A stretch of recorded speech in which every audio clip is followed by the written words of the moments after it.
Hello students, my name is Gitanjali Inderia. Welcome to Step Up Academy. और आज हम देखने वाले हैं संस्कृत कक्षा 10वीं शमोसिका अष्टमः पाठा। एक बात मैं उससे पहले आपसे कहना चाहूंगी कि जो झूठ है, झूठ के पैर नहीं होते हैं। झूठ लंबी दूरी तय नहीं कर पाता है।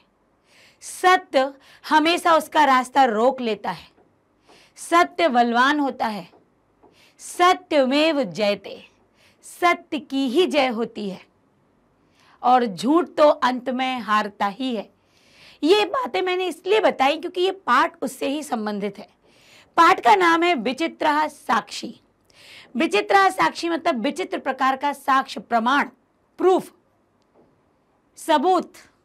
तो विचित्र प्रकार का कोई प्रमाण, किसी की प्रमाण की यहाँ बात की गई है जो अनोखा ही है, विचित्र प्रकार का है। तो यहाँ पर जो हम पाठ पढ़ने वाले हैं, ये पाठ के नाम से आप समझ गए होंगे कि कोई ऐसी बात होगी, कोई ऐसी घटना होगी जहाँ प्रमाण की आवश्यकता पड़ी होगी।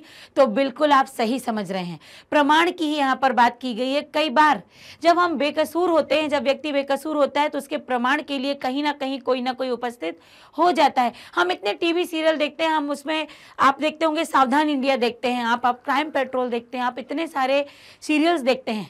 इनमें क्या है, सत्य घटना पर आधारित होता है। भले ही वो घटना बदल देते हो, लेकिन जो कुछ आप टीवी पे देखते हो वो सब समाज में घटने वाली घटनाएं होती हैं। हम क्या देखते हैं कि पुलिस किसी भी तरीके से साम दाम दंड भेद कोई भी नाटक करके, किसी भी प्रकार का प्ले करके वो जो मुजरिम होता है उस तक पहुंच ही जाता है। कभी झूठ बोलेगा उनसे, कभी किसी का मरने का ड्रामा कर देगा कि वो व्यक्ति मर चुका है। कुछ ऐसी ही बातें इस नाटक में भी यहाँ पर हुई हैं, इस कहानी में, इस घटना में भी हुई हैं कि कुछ ऐसा वहाँ के पुलिस वाले ने किया कि जो व्यक्ति दोषी था वो व्यक्ति अपने आप से अपने सारे गुनाह कबूल करता है, बोलता है, और कोई व्यक्ति उसकी बात सुन लेता है। इस तरीके से उसका जितना भी दोष था, जो वो कसूरवार था, वो सारे उसके गुनाह सामने आ जाते हो। जो बेकसूर था, जिसको सजा मिल रही थी, वो बच जाता है। तो मैं पहेलियां बुझा रही हूँ आपसे, क्योंकि मैं पूरा पाठ अभी तो नहीं, पढ़ के बताएंगे। बस आप इतना समझिए कि विचित्र साक्षी नाम दिया गया है, किसी विचित्र प्रमाण के लिए दिया गया है। वो विचित्र प्रमाण है क्या, ये देखेंगे हम पाठ के अंदर। तो आइए ज्यादा बातें ना करते हुए हम पाठ की तरफ चलते हैं। ये तराजू तो आप देख ही रहे हैं, ये न्याय का प्रतीक है। ठीक, तो देखिए पढ़ते हैं पाठ का। सबसे पहले ये पाठ कहाँ से आया है, कैसे आया है, क्यों आया है। अयम पाठा ओम प्रकाश सठ, अच्छा, अयम पाठा ओम प्रकाश सठक्कर विरचिता, ओम प्रकाश सठकर के द्वारा रचित कथाया संपादिता। कथा का मतलब कथा के संपादित अंश है, मतलब उस कथा से क्या है, लिया गया पाठ है। इयम कथा, इयम मतलब यह है कथा, बंक साहित्यकार बंकिम चंद्र चटर्जी द्वारा न्यायाधीश रूपेण, न्यायाधीश के रूप में प्रदत्त निर्णयों परि आधारित अस्ति। इसमें जो बंकिम चंद्र चटर्जी हैं वो इसमें न्यायाधीश का रोल प्ले कर रहे हैं, और वो क्या करते हैं, न्यायाधीश के पद पर नियुक्त हैं इस नाटक के दौरान, और वो निर्णय, उनके जो निर्णय उन्होंने किया उस पर आधारित ये पाठ है। न्याय करता रहा सत्यासत्य निर्णयार्थम। न्यायकर्ता मतलब न्याय करने वाला, जज जिसे हम कहते हैं, वो सत्य और असत्य के निर्णय के लिए यदा कदा जहां कहीं तादृशा नाम, उसके समान, युक्ति नाम प्रयोगम कुर्वन्ति। मतलब मैंने कहा ना, साम दाम दंड भेद, जहां कहीं भी किसी भी प्रकार की युक्ति का प्रयोग करते हैं, या भी प्रमाणम बिनापि न्याय स्यात्, तब जाके वो प्रमाण के बिना न्याय मतलब करते हैं, और प्रमाणम बिना अपि न्याय स्यात्, प्रमाण के बिना वो न्याय भी नहीं करते। उनको चाहिए प्रमाण, चाहे वो कैसे भी निकल कर आए।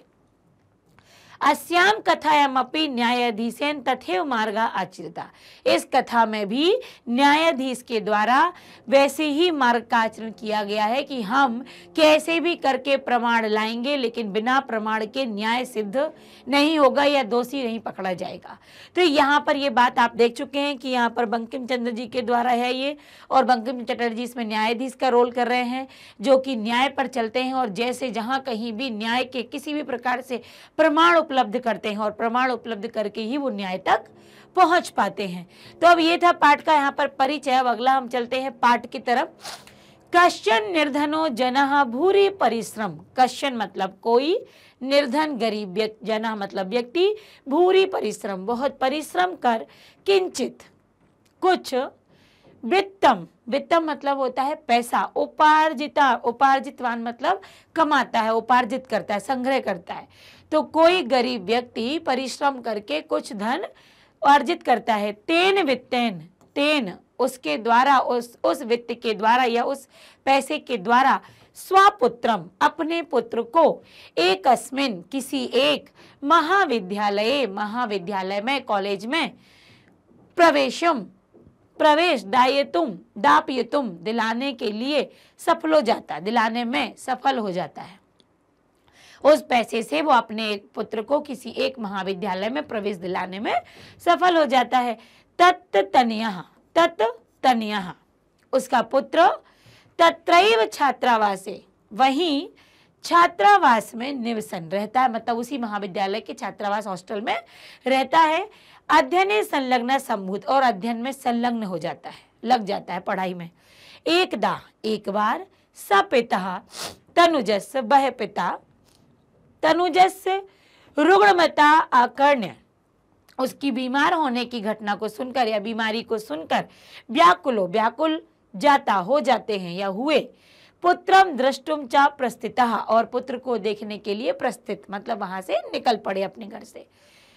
परम अर्थ कायेन परंतु अर्थ की कमी से, धन की कमी के कारण, पीड़िता स बस यानम विहाय वो पीड़ित मतलब कौन, वो व्यक्ति, वो अर्थ की कमी से पीड़ित जो व्यक्ति है, तो धन की कमी से पीड़ित वह बस यानम मतलब बस को जो बस पे चलते ना, बस यान मतलब बस, विहाय मतलब छोड़कर, बस को छोड़कर, पदाति और एव ये शब्द टूटेगा, पदाति पैरों से ही या पैदल ही, प्रचलत चल पड़ता है। उसके पास धन की कमी है, जो कुछ कमाया था अपने बेटे के लिए लगा दिया और बेटे को और भी जरूरत पड़ेगी तो वो बचाने की कोशिश करता है। तो उस चक्कर में वो क्या करता है, धन की कमी है तो क्या करता है, वो उस किसी गाड़ी से न जाकर बस, जो बस चलती थी उस बस को ही वो छोड़ देता है और पैदल ही चल पड़ता है अपने पुत्र को देखने के लिए।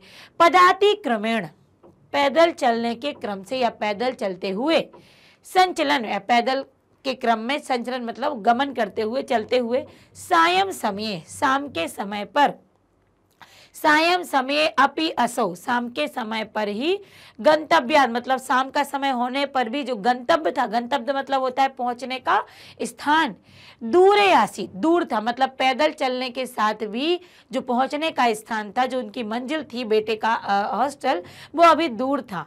निशांधकारे निशा मतलब रात्रि के अंधकार में, प्रसृते विजने रात्रि के अंधकार में, वह प्रसृते विजने मतलब एक बिल्कुल सुनसान जंगल में, जंगल प्रदेश है मतलब उस स्थान में, पद यात्रा ना शुभाबह मतलब वो कह रहे हैं कि एक पैदल चलते हुए वो भी सुनसान जंगल में पद यात्रा करना, पैदल चलना शुभ नहीं या अच्छा नहीं होता।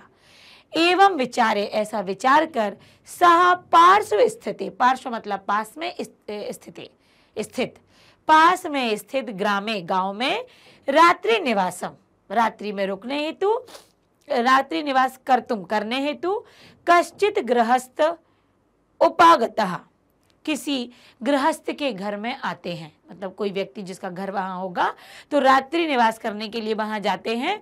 करुणा अपरो गृही तस्मै आश्रयम प्रयच्छत, करुणा अपरो मतलब करुणा के अधीन होकर कि करुण दया दिखाकर कि व्यक्ति अकेला है, रात हो गई है, कहाँ सुनसान जंगल में जाएगा, तो करुणा के वशीभूत होकर तस्मै आश्रयम प्रयच्छत उसके लिए आश्रय दे देता है। वह जो घर का जो मालिक है वो उसको, किसको, उस बच्चे के पिता को आश्रय दे देता है जो अपने बच्चे से मिलने के लिए जा रहा है, जिसका बच्चा बीमार है, हॉस्टल में है। आगे देखिए क्या होता है। विचित्र दैवगति कह रहे हैं कि देवगति मतलब ईश्वर की लीला, जिसे हम कहते हैं देवगति, ईश्वर की लीला भी विचित्र है। तस्याम एव रात्रौ उसी रात्रि में, तस्मिन ग्रहे उस घर में, कश्चन कोई, चोरः चोर, ग्रह अभ्यंतरम घर के अंदर, प्रविष्टः प्रवेश कर जाता है। देखिए जरा, सुनसान जंगल था, पैसे उसके पास थे नहीं, किसी घर का आश्रय लिया, आश्रय मिल गया, वो बिल्कुल अनजान अतिथि। और भगवान की लीला देखिए कि उसी घर में एक चोर भी घुस आता है रात्रि में।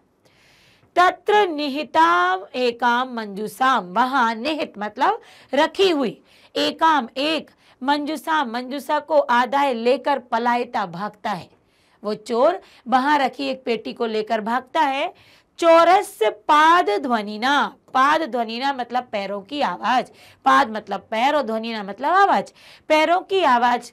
प्रबुद्धो अतिथि, पैरों की आवाज में अतिथि सुनकर उसमें प्रबुद्ध अतिथि मतलब उसमें जागे हुए, पैरों की आवाज से जागे हुए अतिथि चोर शंकया, चोर की शंका से कि कोई घर में है। तम अनुधाव्या, तब तम अनुधावत, उसके पीछे भागता है, वह उसके पीछे भागता है। आग्रहश्च परम, भागकर भी, परंतु वह तदानीमेव किंचित, तभी उसी समय, किंचित कुछ, विचित्र घटत, कुछ विचित्र घटता है। क्या? चोरः एव उच्चै, चोर ही उच्चै ऊंची, क्रोशितुमा भारयत, चोर ही ऊंची आवाज में बोलता है, चोरोयम चोरोयम, यह चोर है, यह चोर है इति। मतलब क्या विचित्र घटना घटती है? चोर के पीछे भागता है, चोर को पकड़ने का ग्रहणच्च अग्रहणश्च परम, मतलब उसको ग्रहण पकड़ता है, परंतु एक विचित्र घटना घट जाती है। क्या? कि वो चोर स्वयं कह देता है चोर है, यह चोर है, मतलब उसी व्यक्ति को, उस अतिथि को वो चोर के रूप में चिल्ला देता है कि ये चोर है। फिर क्या होता है? तस् तारस्वरेण, उसके ऊंचे स्वर से, प्रबुद्धा जगे हुए, ग्रामवासीना गांव के लोग, स्वगृहात अपने घर से, निष्क्रम निकलकर, तत्र आगच्छन वहां जाते हैं, बराकम अतिथि, और बेचारे अतिथि को ही चोरम मत्वा, चोर मानकर, अभर्तसेन मतलब उसको चोर मानकर उस पर आरोप लगाते हैं। यद्यपि, बल्कि ग्रामस्य आरक्षी, गांव का जो आरक्षी मतलब रखवाला, एव ही चोर आसीत, जो गांव का रखवाला था वही कौन था? चोर था। जैसे हम कॉलोनी के बाहर गार्ड लगा लेते हैं, अब वो गार्ड किसी के यहाँ घुस जाए तो वो तो रक्षक था ना, तो उस गांव का जो रक्षक था, जो गांव में बैठता होगा रक्षा के तौर पर, वही वहां का क्या था? चोर था। तत्क्षण में तुरंत ही रक्षा पुरुषः, वो रक्षा पुरुष, जो आरक्षी जो चोर था, रक्षा पुरुष, तम अतिथि, उस अतिथि को, चोरो अयम इति, चोर कहकर, ऐसा, प्रख्याप कारागृहे, ऐसा चोर मानकर उसे कारागृह में प्राचीपत डाल देता है, ले जाता है कारागृह में, प्राचीपत उसे जेल में डाल देता है वो। अब आगे देखिए क्या होता है। अग्रमे दिने, अगले दिन, सह आरक्षी चोर अभियोगे, वह आरक्षी, वह रखवाला चोर अभियोगे, उस चोर जिस पर चोर का वो लगा है, अभियोग लगा है ना, जिस पर लांछन ये लगा हुआ या दोषी होने का जो आरोप लगा है, तब न्यायालय नीतवान, उसको न्यायालय ले जाते हैं, मतलब उसको कोर्ट ले जा रहे हैं। न्यायाधीशो बंकिम चंद्र, न्यायाधीश कौन है? बंकिम चंद्र। उभाभ्याम, उभाभ्याम मतलब दोनों की, पृथक पृथक विवरण श्रुतवान, अलग अलग विवरण सुनते हैं, मतलब उनका बयान लेते हैं अलग अलग। क्या होता है जब इस तरीके की कोई घटना, कोई भी घटना, कोई केस बनता है, उसमें जो व्यक्ति उसके केस के अंदर दायरे में आ रहे होंगे, पुलिस उनको एक साथ बिठा के कभी नहीं पूछती है, अलग अलग पूछती है। अलग अलग पूछने से क्या होता है? पता चलता है ऐसा ना सब एक घटना बता रहे हैं या अलग अलग बता रहे हैं। यदि अलग अलग, जैसे मुझसे पूछा मैंने कुछ और बताया, किसी दूसरे से पूछा उसने और बताया, उसने, अगर अलग अलग घटनाएं समझ में आती हैं तो पुलिस का जो वो एक शक होता है वो मजबूत हो जाता है कि गड़बड़ है। और अगर बाकी सभी लोग उस जगह मौजूद थे और वही बात हुई है, जो वाक्य सही है, तो वो सभी की जबान पर एक सा रहता है। तो ये पुलिस के तरीके होते हैं जिससे वो चोर को या दोषी को पकड़ने में उनको आसानी होती है। तो क्या करते हैं? पृथक पृथक विवरण श्रुतवान, अलग अलग उनकी घटनाओं का विवरण सुनते हैं। सर्वम वृत्तम अवगत्य सह, सारी घटना को जानकर वह, तम निर्दोषम, उसको निर्दोष अमन्यत मानकर, उसको किसको? वो अतिथि को निर्दोष मानकर, आरक्षणम मतलब जो आरक्षी था, जो रखवाला था, दोष भाजनम, रखवाले को दोषी बना देते हैं। मतलब निर्दोष जो था अतिथि, दोनों की बातें सुनते हैं तो अतिथि को निर्दोष साबित कर देते हैं, और जो रक्षक था, जो बाकी सही में चोर था, उसको क्या करते? दोषी बता देते हैं। किंतु क्या होता है? आगे देखो, किंतु प्रमाणा अभावात, प्रमाण और अभावात, किंतु प्रमाण के अभाव से, सबूत की कमी से, सा निर्णय तुम ना शक्नोत, वह निर्णय लेने में वो न्यायाधीश समर्थ नहीं हो पाते।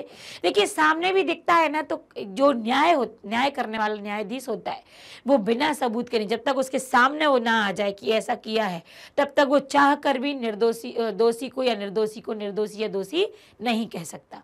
तो क्या था, यहाँ प्रमाण की कमी थी जिसके कारण वो निर्णय नहीं दे सके।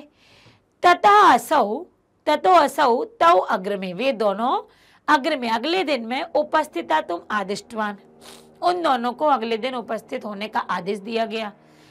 अन्य द्यो तौ न्यायालय, वो दोनों न्यायालय में स्व पक्षम पुनः स्थापितवन्ता, वो दोनों न्यायालय में स्व अपने अपने पक्ष को पुनः रखते हैं। तदैव कश्चित तत्र अत्यः कष्टदेव, तभी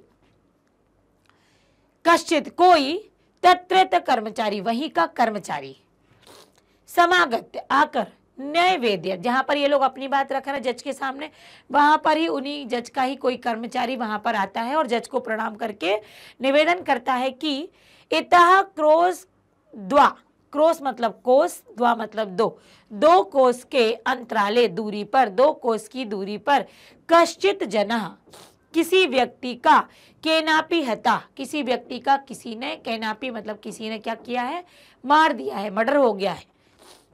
तस्य मृत शरीरम, उसके मृत शरीर को राजमार्ग, उसका मृत शरीर राजमार्गम निक्सा, राजमार्ग के पास, निक्सा मतलब होता है पास में, समीप, निक्सा ये क्या कहलाते हैं, समीप, पास में, पार्श्वे, राजमार्ग के पास में है।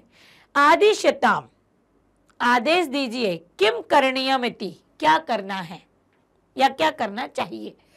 न्यायाधीशा आरक्षणम, न्यायाधीश ने आरक्षी को, अभियुक्तम, और उस अभियुक्त को मतलब आरक्षी मतलब उस गांव के रखवाले को, और अभियुक्त दोषी कौन है यहाँ पर, अतिथि, दोनों को तम शव न्यायालय आने तुम आदिष्टवान, उन किसको, आरक्षी को और अभियुक्त दोनों को, उस शव को, उस जो बॉडी थी, उस देह थी, उसको न्यायालय में आने तुम, लाने के लिए आदेश देते हैं कि तुम दोनों जाओ और उस बॉडी को उठाकर न्यायालय में प्रस्तुत करो।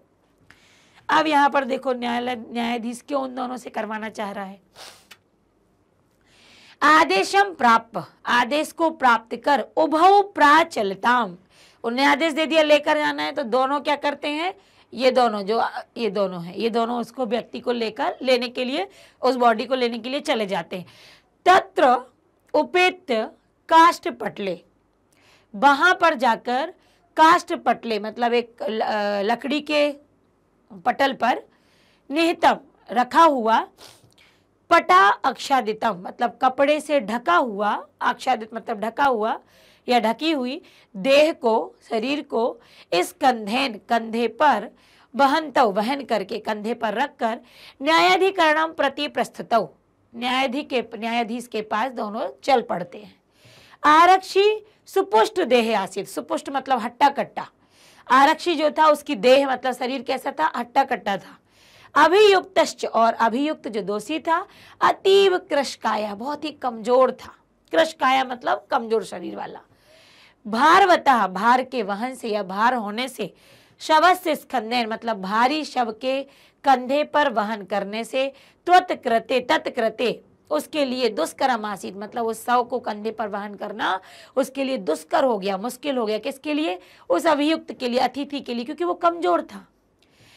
भार वेदनाया, वह भार की वेदना से, भार के कष्ट से उस बॉडी को, क्योंकि देखो मृत हो जाता है व्यक्ति तो बॉडी बहुत भारी हो जाती है, तो उस जो शरीर था देह के भारीपन के कारण कृदंती, इसमें रोने लगता है वो। तस्य कृदंतम निशम्य, उसके कृदंत को सुनकर मुदित आरक्षी जो है रखवाला, वो मुदित मतलब प्रसन्न होता है।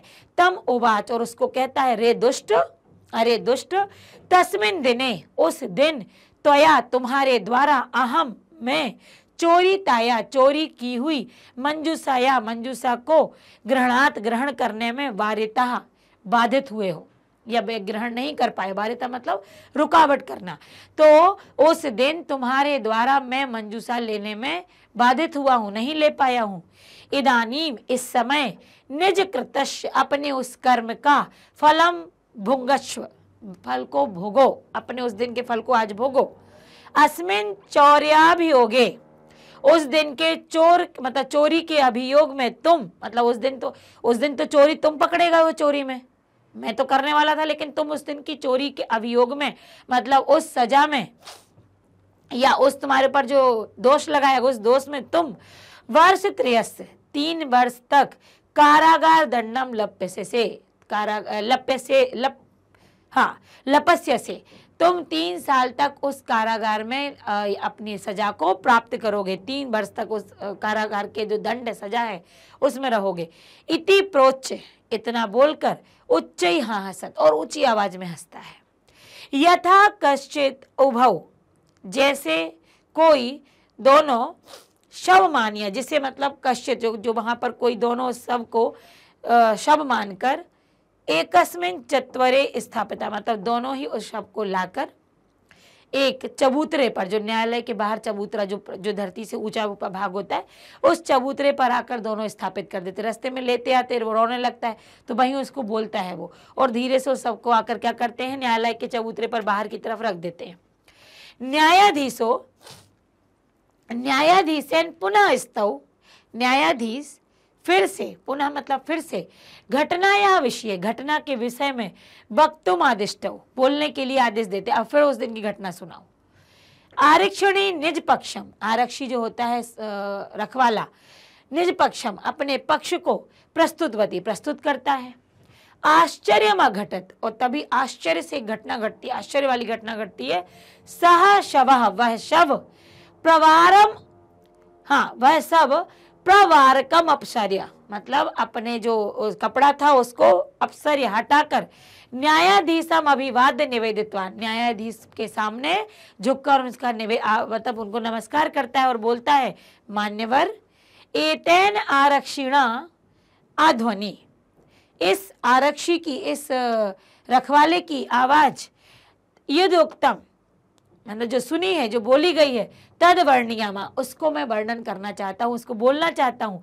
त्वया अहम, क्या है वो, कि तुम्हारे द्वारा मैं चोरी की गई मंजूषा को ग्रहण नहीं कर पाया। अतः निज कृतस्य, अथवा अपने जो उसने बात कही थी आरक्षी ने, किससे, अभियुक्त से, उस अतिथि से। वो ये शव जो था, ये शव नहीं था, ये तो उनका एक नाटक था न्यायाधीश का, कि किसी व्यक्ति को उन्होंने अपने किसी व्यक्ति को लिटा दिया और बोल दिया, किसी व्यक्ति से खबर पहुंचा दी कि वहां कोई मर गया है, और इन दोनों को भेजा कि जाकर लेकर आओ। कि उन्होंने कहा देखो जरा वो व्यक्ति के सामने हो सकता है कि कोई बात करें, क्योंकि वो तो मर गया है। और वही हुआ, उन्होंने उस दिन की वही बात कही, कुछ बातें हुई उस दिन की घटना की, और उस जो व्यक्ति शव के जो नाटक कर रहा था, सोया हुआ था, वो यहाँ पर उठ के पूरी बात बताता कि आरक्षी ने क्या कहा था, कि उस दिन मैं चोरी करने वाली मंजूषा को तुम्हारे कारण नहीं ले जा पाया, अब अपने कर्म का तुम फल भुगतो, और तुम्हें 3 साल का क्या होगा, कारागार मिलेगा, दंड मिलेगा, जेल में जाना पड़ेगा। तो ये पूरी बात तो वही थी, मैंने आपको बता दी।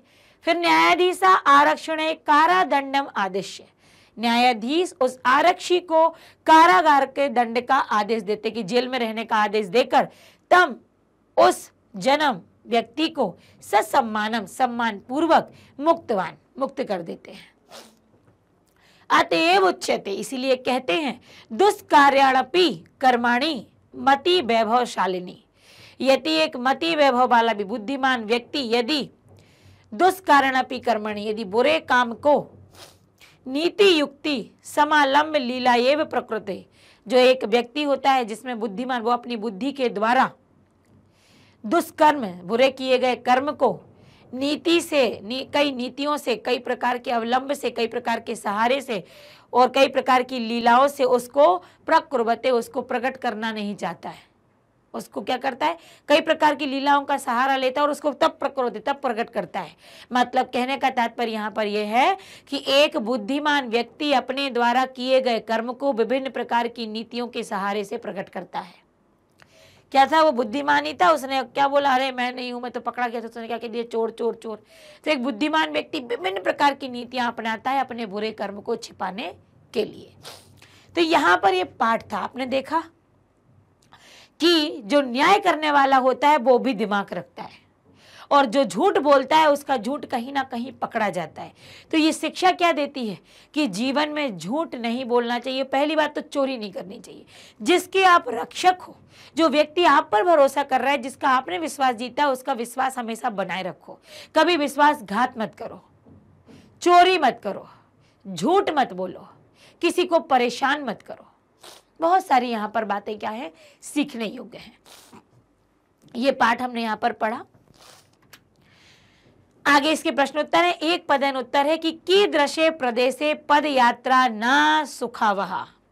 किस प्रकार के प्रदेश में, किस प्रकार के क्षेत्र में हमें पैदल यात्रा नहीं करनी चाहिए। किसमें? विजने में। वो भी कैसे? विजने प्रदेशे, सुनसान प्रदेश में। अतिथि कैन प्रबुद्ध। अतिथि किसमें प्रबुद्ध होते हैं?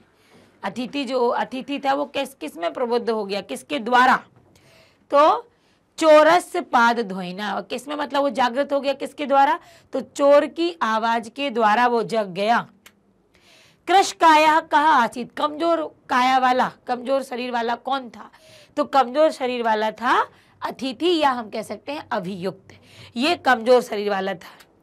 आगे है न्यायाधीशा कस्मई कारागार दंडम आदिष्टवान। न्यायाधीश ने कस्मई, किसके लिए? कारागार का दंड दिया, मतलब जेल में रहने की सजा सुनाई। किसके लिए सुनाई थी? आरक्षी ने, आरक्षी के लिए। अगला देखिए, कम निक्सा मृत शरीरम आसीत। किसके पास मृत शरीर था, मतलब कौन सी जगह के पास? तो कम मतलब यहाँ पर हो गया राजमार्गम, राजमार्ग के पास में मृत बॉडी वो पड़ी हुई थी। अब है अधोलिखिता नाम प्रश्नानाम उत्तराणी। संस्कृत भाषा है, लिखित मतलब पूर्ण वाक्य नहीं है। निर्धना जना कथम वित्तम उपार्जितवान। निर्धन जो व्यक्ति था उसने कैसे धन का उपार्जन किया? तो परिश्रम करके। निर्धना जना भूरी परिश्रम्य वित्तम उपार्जितवान। निर्धन गरीब ने परिश्रम करके धन उपार्जित किया। अगला है जना किमर्थम पदाति ही गच्छति। जना किस लिए, लोग मतलब व्यक्ति किस लिए पैदल जा रहा था? तो किस कारण से वो पैदल जा रहा था? क्योंकि उसके पास पैसा भी नहीं था, अर्थ की कमी थी। तो धनस अभावेन, इसको मैंने वो नहीं लिया, जो कठिन शब्द था वो अर्थ वाला, उसको ना लेकर इसको सरल कर दिया कि धनस अभावेन, धन की कमी के कारण जनः पदाति ही गच्छति। धन की कमी के कारण वो पैदल जा रहा था। आगे प्रसृते निशांधकारे सा किम अचिंत्यत। रात्रि के अंधकार में भाई क्या सोचता है? प्रसृते निशांधकारे सह अचिंत्यत, सोचता है विजने प्रदेशे पद यात्रा न सुभावः। आपका ये देखिए, पहले में इसका प्रश्न था और यहाँ पर ये उत्तर बन गया कि वो क्या सोचता है कि विजने प्रदेशे पद यात्रा न सुखावा, मतलब सुनसान जंगल में पैदल यात्रा नहीं करनी चाहिए। आगे देखते हैं। वस्तुतः चोरः कः आसीत्। वास्तव में चोर कौन था? बताइए, चोर कौन था? तो चोर था आरक्षी। आरक्षी, तो वस्तुतः चोरा आरक्षी एव आसीत। वास्तव में चोर आरक्षी ही था, रखवाला। जनस्य क्रंदनम निशम्य आरक्षी के मुक्तवान। व्यक्ति का रोना सुनकर आरक्षी ने क्या कहा? क्या कहा था? उस दिन तुम्हारे कारण मैं चोरी नहीं कर पाया था, ले नहीं जा पाया था, अब तुम, ये बहुत बड़ा है तो आप इस तरीके से उसका हिंदी अर्थ समझ के कर सकते हो कि जनस्य क्रंदनस्य निशम्य आरक्षी युक्तवान रे दुष्ट तस्मिन् दिने त्वया अहम चोरितायाः मंजूषायाः ग्रहणाद् वारितः। रे दुष्ट अस्मिन् दिने त्वया अहम चोरितायाः मंजूषायाः ग्रहात् वारितः। इदानीं निष्कृण्या फला भद अस्मिन् चोराभियोगे त्वं वर्ष त्रयस्य कारदंडम लभ्यसे। बहुत बड़ा है, आप चाहो तो इतना भी लिख सकते हो, मैंने बड़ा दिया है क्योंकि पूरी बात थी। आप चाहे तो ये भी कह सकते हो उसने कहा था कि तुम्हारे कारण मैं चोरी नहीं कर पाया, हालांकि बहुत बड़ा है। लेकिन क्या है, कई बार हम 10th पढ़ रहे हैं तो हम आधा भी नहीं छोड़ सकते, हमें पूरा देना पड़ेगा। लेकिन जब आप इसे याद करेंगे, हिंदी याद करेंगे, तो आपको समझ में आ जाएगा कि उसने कहा था कि उस दिन तुम्हारे कारण मैं चोरी की गई मंजूषा को ले नहीं जा पाया, उस दिन का फल तुम आज भुगतो और तुम्हें 3 साल का कारागार प्राप्त होगा। आगे है, मति वैभवशालिना दुष्कराणि का कार्याणि कथम साध्यन्ति। जो बुद्धिमान व्यक्ति होते हैं वो अपने बुरे कर्म को कैसे साधते हैं, तो कैसे साधते हैं वो साधते हैं विभिन्न प्रकार के तरीकों से। नीति युक्तम समालंब्य, तो दुष्कराणि अपि नीतिम युक्तिम समालंब्य लीलया एव साधयन्ति। नीति और युक्ति का सहारा लेकर विभिन्न लीलाओं से, विभिन्न प्रकारों से वो अपने दुष्कर्म को साधते हैं, छुपाने का प्रयत्न करते हैं।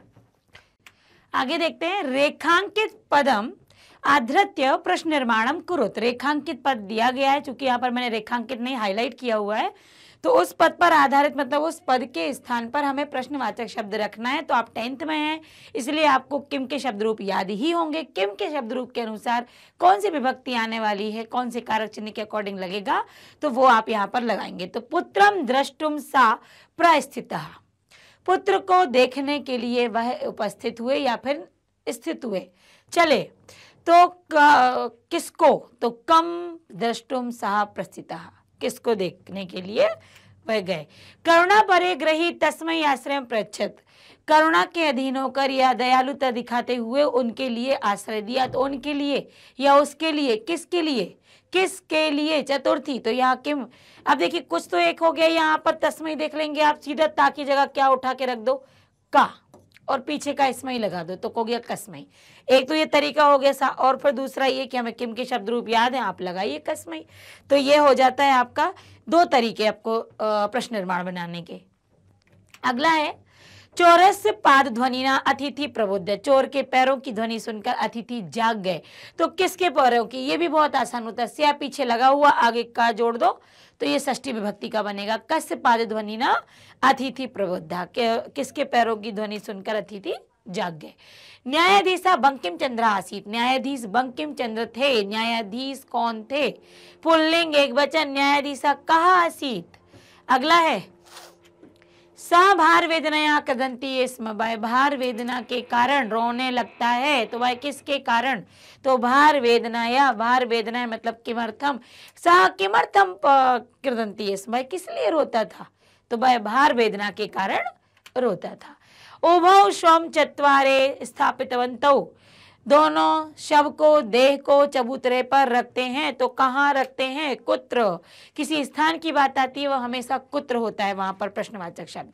तो यहाँ हमने प्रश्न निर्माण बनाए। अगला है यथा निर्देश उत्तर। देखिए इस पर बहुत गौर फरमाइएगा, क्योंकि ये कठिन भी लगते हैं हमें कई बार, कुछ ऐसे घुमाकर पूछ लेते कि हम अटक जाते हैं, तो अटकना नहीं है, हिंदी अनुवाद करते जाइए, समझते जाइए और लिखते जाइए।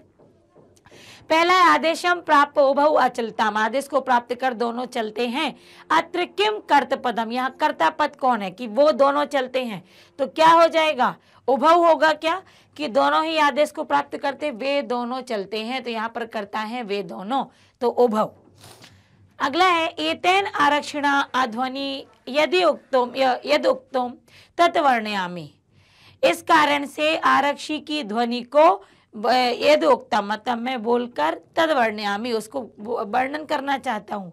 अत मार्गे, यहाँ मार्ग में इत्यार्थे किम पदम प्रयुक्तम, मार्गे, यहाँ पर मार्ग में, मार्ग के लिए कौन सा पद प्रयुक्त है, तो यहाँ पर मार्ग के लिए कौन सा पद दिया है इन्होंने, अध्वनि। अध्वनि, यहाँ पर मार्ग के लिए जो पद आया है कि आरक्षी की अध्वनि, यहाँ पर मार्ग में मैंने ध्वनि सुनी, तो मार्ग के लिए अध्वनि शब्द आया है।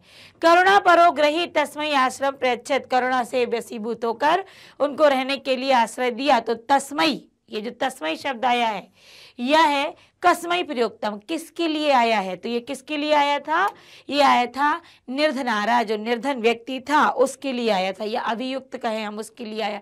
लेकिन जब ये रहने के लिए घर दिया था उस समय वो अभियुक्त नहीं था, उस समय वो निर्धन व्यक्ति था, तो यहाँ पर निर्धनारो एकदम सही है। अगला है ततो असौ, वे दोनों अग्रमे दिने उपस्थिताम आदिष्टवान, अगले दिन उपस्थित होने का उन दोनों को आदेश दिया गया। अस्मिन वाक्य क्रियापदम किम, क्रिया का पद क्या है? तो एक तो देखिए आदिष्टवान के उपस्थित होने का आदेश दिया, आदेश देना ही क्रिया है, तो आदिष्टवान यहाँ पर क्रियापद है। आप देखिएगा क्रियापद आपको अंत में ही मिलेगा। दुस्य कार्यण्यपि कर्मणि, अत्र विशेष पदम क्या है? कर्मणि का विशेष पद। देखिए बुरा काम, तो ये तो बुरा क्या होगा? विशेषण हो गया। तो विशेष क्या है? कर्मणि। कार्य, कार्य की विशेषता है बुरा या अच्छा, तो कार्य विशेष हो गया। अगला है संधि भी करना है, और जहां पर विच्छेद है वहां पर संधि बनाना है, जहां संधि दी है वहां विच्छेद करना है। देखिएगा पदाति, मैंने आपको पहले भी बताया था कि रा जहां आता है वहां विसर्ग लगता है, तो यहाँ पर रा आया है, रा की जगह विसर्ग लगाएंगे, बच जाती है ये मात्रा, तो ये बन जाता है एव। देखिएगा जरा, पदाति लग गया विसर्ग, तो पदाति और हो गया एव। निशांधकारे, निशा और अंधकारे, ये हो जाएगा दीर्घ संधि, निशा धन अंधकारे। अभिधन आगतम, अभी में जो छोटी है और बड़ा या है, बड़ा आ है तो बड़ा या बनाएंगे, और वो जो भा है वो आधा हो जाएगा, तो क्या? अभ्यागतम। फिर है भोजन और अंते, तो भोजन में आ लगा हुआ है, अंते का है तो बड़ा बन जाएगा भोजनांते, दीर्घ संधि। चोरो अयम, ओ की मात्रा होती है और बाद में छोटा होता है, तो छोटे आ के स्थान पर अवग्रह आ जाता है, पूर्व रूप संधि चोरो, और यहाँ पर प्लस में आ जाएगा अयम, चोरो अयम, पूर्व रूप संधि का उदाहरण ये। ग्रह में छोटा और अभ्यंतरे में छोटा, दोनों मिलकर बड़ा बनाएंगे, शब्द जुड़ जाएंगे, ग्रहभ्यंतरे। लीला, लील और यैव है, तो बड़ा आ और ए मिलके आई बनाएंगे, तो लीलया, और फिर क्या बच गया? एव। यदि उक्तुम, तो यदि और उक्तुम, ठीक है, तो यहां पर यदि और यहां पर हो जाएगा उक्तम, यदि उक्तम।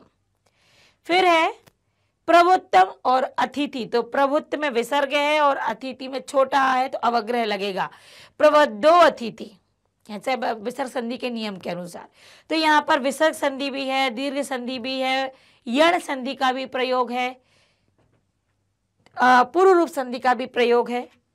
अगला है अधोलिखितानि पदानि भिन्न भिन्न प्रत्ययांतानि संति, यहाँ पर पदों में भिन्न भिन्न प्रकार के प्रत्यय लगे हुए हैं। तानि पृथक कृत्वा, उनको पृथक करके निर्दिष्ट नाम प्रत्यानादमधा लिखत, जो प्रत्यय नीचे दिए हैं निर्देश किया है कि केतवतु की तुम, उनकी केत, उन पर आदेश के अनुसार लिखिए। कि यहाँ पर दिखाइए कि इस पूरे मंजूषा में, इस पूरे जो विकल्प हैं इनमें ल्यप प्रत्यय कहाँ है। तो याद रखना, जहाँ जहाँ ल्यप प्रत्यय होगा वहां पर आपको पीछे या मिलेगा और आगे आधा अक्षर मिलेगा, तो परिश्रम्य, और सबसे पहले उपसर्ग भी मिलेगा। विहाय, आदाय, 3 हो गए। नीचे देखिए समागत्य, समय पीछे आ है तो ये हो जाएंगे आपके ओके, यहाँ पर आपके ऐसे दिए गए। चलिए एक क्यत का ढूंढ लेते हैं। तो क्यत का क्या है? क्यत में जहां होगा वहां तहा मिलेगा आपको विसर्ग के साथ। मुदितः, प्रस्थितः, प्रविष्टः और नियुक्तः। क्यतवतु होगा वहां वान मिलेगा। उपार्जितवान, पृष्ठवान, नीतवान और आदिष्टवान। तुम जहां है वहां पर तुम मिलता है, तो दाप्यतुम, द्रष्टुम, कृषितुम और निर्णितुम। ठीक, अब देखिए यहां पर क्या ये सही है? सॉरी, क्या ये सही है? तो यहां पर जो ये है, तो ये क्या है? ये सारे के सारे वही। अगर आपको ल्यप प्रत्यय का मालूम है कि ल्यप प्रत्यय के अंतर्गत क्या आने वाला है, छोटा या आता है अंत में, क्यत में तहा आता है, क्यतवतु में वान आता है और यहाँ पर तुमुन में तुम आता है, फिर आप भ्रमित ही नहीं होंगे, किसी भी प्रकार की आपको परेशानी नहीं होगी। अगला है अधोलिखितानि वाक्यानि बहुवचने। बहुवचन में परिवर्तन करना है। याद रखना, आपका मुख्य तौर पर बहुवचन में क्या बदलेगा? जो आगे आपने कर्ता लिया है, सर्वनाम जो भी है, और पीछे की जो क्रिया है ये आपके बदल देंगे। बाकी का वे दोनों बस की यात्रा कर रहे हैं, तो हैं में आएगा बहुवचन। बीच का बस यात्रा, मैं बस यात्रा कर रहा हूं या कर रही हूं, तो वहां एक वचन आएगा मैं। तो आप समझ गए कि आगे और पीछे परिवर्तन होगा। तो देखिए स वसम यानम ब्याह पदाति रेव, तो सह का बहुवचन होगा ते, सह तौ ते। बस यानम ब्याह ये सब कुछ जाएगा, और कृतवान का बहुवचन होगा कृतवंता। तो ये बन गया। अगला देखिए, चोरः ग्रामे नियुक्तः राजपुरुषः आसीत्।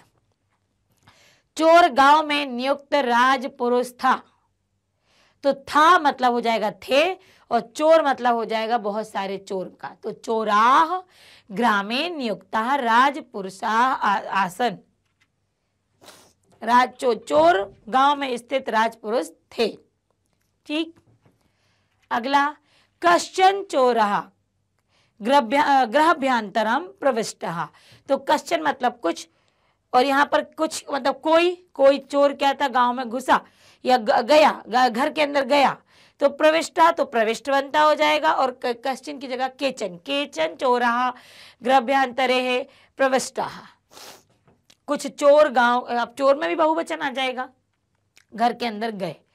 अन्य दूतः तौ न्यायालय स्व पक्ष में स्थापित बनता। तो यहाँ पर आ जाएगा तौ में सह, तौ और ते, तो बहुवचन आ जाएगा आपका ते, और अन्योदः आएगा बहुवचन में।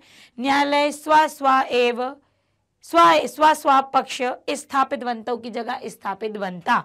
तो यहाँ पर ये आपको जब भी इस प्रकार के पद आते हैं बहुवचन बदलने के, तो आप ये याद रखना कि कर्ता और क्रिया ही परिवर्तित होगी, या कुछ ऐसा शब्द जो क्रिया के आसपास आ रहा है जिसके बदलने से ही हमारा बहुवचन परिवर्तित होगा। कोष्ठकेषु दत्तेषु पदेषु यथा निर्दिष्टां विभक्तिं प्रयोज्य रिक्त स्थानानि पूरयेत्। यहाँ पर आपको कोष्ठक में दिए हुए शब्दों के निर्देशों के आधार पर विभक्ति का प्रयोग करना है। तो क्या दिया है यहाँ पर, ग्रह शब्द में पंचमी लगानी है। सबसे पहले तो यही आएगा कि ग्रह की पंचमी झांटो, तो ग्रहम, ग्रहे, ग्रहाणी, यह हो गया नपुंसक लिंग। लेकिन आपको पता होगा कि नपुंसक लिंग तृतीया विभक्ति से पुल्लिंग के जैसी बनती है, तो पुल्लिंग की जो पंचमी होगी वह ग्रह की पंचमी होगी। पुल्लिंग की राम की होती रामात, तो ग्रह की होगी ग्रहात। तो सह ग्रहात निष्क्रम बहिरागच्छत, देखिए ग्रहात। फिर अगला आ जाइए अतिथि, जो शब्द है इसमें चतुर्थी लगानी है। अतिथि इकारांत है, तो हम अतिथि में लगाएंगे तो क्या इसकी चतुर्थी बनेगी, इसके लिए हमें इकारांत देखना पड़ेगा। तो अतिथि में इकारांत में कहां से देखेंगे, तो इकारांत जो है वो है, आप कवि देख लीजिए, कवि में छोटी ई की मात्रा है, अतिथि तो चतुर्थी कवय उसमें हो जाती कवय, तो कवय होगी, तो यहाँ पर हम अतिथ्य करेंगे, तो क्या हो जाएगी अतिथय। तौ में खालिस्तान प्रति प्रस्थितौ, इसमें आएगा न्यायाधिकारिन में द्वितीय विभक्ति। अब यहाँ पर न्यायाधिकारिन द्वितीय विभक्ति का है, तो द्वितीय यहाँ पर ऋण लगा हुआ है। न्यायाधीश या न्यायाधिकारी, न्यायाधिकारी इकारांत का है। ठीक है, तो यहाँ पर जो आपकी द्वितीय आनी है तो आप क्या लगाएंगे, न्यायाधिकारिणम, ये द्वितीय विभक्ति का प्रयोग है। चौर्या भी हो गए, इसमें देखिए एदम में सप्तमी, तो एदम आपका जो लगेगा, तो एदम ये अस्मद वाले में पहुंचता है एदम, तो यहाँ पर जब हम सप्तमी का प्रयोग करेंगे तो एदम की सप्तमी होती है अस्मिन।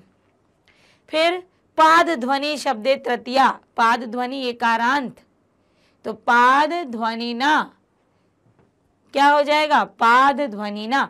तो यहाँ पर देखिए मैंने वाक्य पूरा क्यों नहीं पढ़ा, आप समझे।